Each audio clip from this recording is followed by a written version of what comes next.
Okay, today let's take a look at a nice little Zippo a friend of mine just sent me.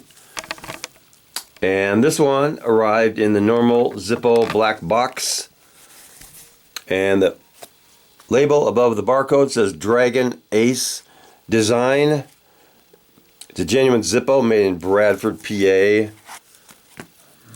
So there is it looks like a two-headed dragon.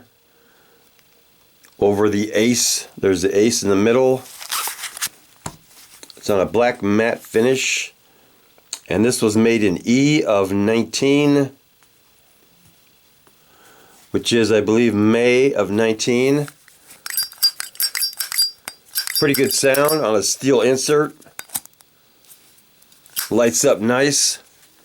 See if we can do a drop test on this little dragon.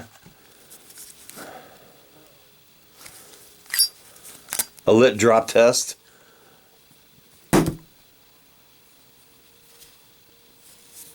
Okay, it passes.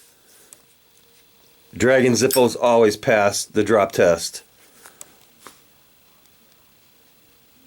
And it was made in the USA and it deserves a little cowbell. This one or that one? Let's use this one.